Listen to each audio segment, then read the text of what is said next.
오늘 주시는 하나님의 말씀 사도행전 6장 1절부터 7절까지의 말씀입니다. 그때의 제자가 더 많아졌는데 헬라파 유대인들이 자기의 과부들이 매일의 구제에 빠짐으로 히브리파 사람을 원망하니 12사도가 모든 제자를 불러 이르되 우리가 하나님의 말씀을 제쳐놓고 접대를 일삼는 것이 마땅하지 아니하니 형제들아 너희 가운데서 성령과 지혜가 충만하여 칭찬받는 사람 7을 택하라. 우리가 이 일을 그들에게 맡기고 우리는 오로지 기도하는 일과 말씀 사역에 힘쓰리라 하니 온 무리가 이 말을 기뻐하여 믿음과 성령이 충만한 사람 스데반과 또 빌립과 브로고로와 니가노르와 디몬과 바메나와 유대교에 입교했던 안디옥 사람 니골라를 택하여 사도들 앞에 세우니 사도들이 기도하고 그들에게 안수하니라. 하나님의 말씀이 점점 왕성하여 예루살렘에 있는 제자의 수가 더 심히 많아지고 허다한 제사장의 무리도 이 도에 복종하니라. 아멘.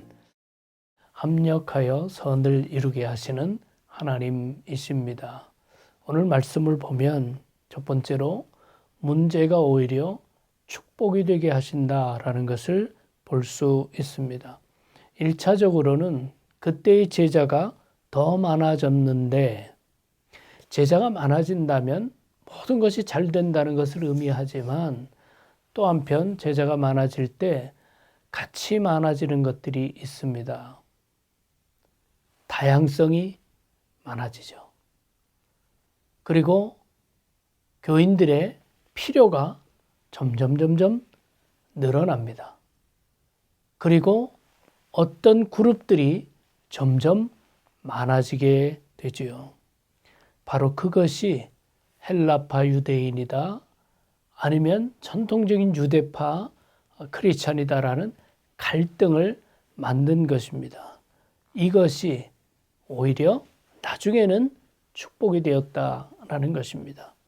두 번째, 문제가 오히려 무엇이 중요한지를 알게 하신다. 오늘 말씀 2절에 보면 12사도가 모든 제자를 불러 이르되 우리가 하나님의 말씀을 제쳐놓고 접대를 일삼는 것이 마땅하지 아니하니. 우리 교회 생활에도 굉장히 다양한 것들이 있습니다. 말씀과 예배도 있지만 구제와 봉사도 있고요. 전도도 있고요. 또 그야말로 손으로 수고하는 그런 섬김도 있고 다양한 것들이 있습니다.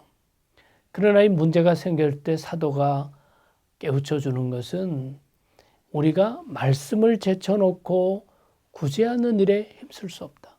구제가 그렇게 중요하지만 그럼에도 불구하고 말씀을 전하는 일이 흔들리게 되면 구제는 더 많은 문제를 가질 수밖에 없다는 것이죠. 문제 속에서 과연 영적 생활에 가장 중요한 것이 뭐다? 교회에 가장 중요한 것이 무엇이다라는 것을 깨닫게 해 주었습니다. 세 번째로 문제가 오히려 능력을 드러내는 계기가 되었다라는 것이죠. 오늘 말씀은 우리 교회사 가운데 항존 직분자들이 세워지는 과정을 보여주고 있습니다.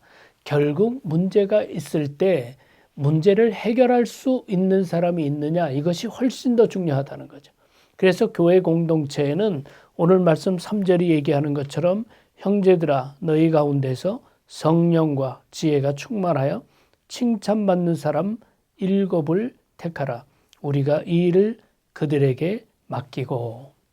문제가 있다는 것은 문제가 아닙니다. 문제를 해결할 수 있는 사람이 있느냐, 그것이 문제죠.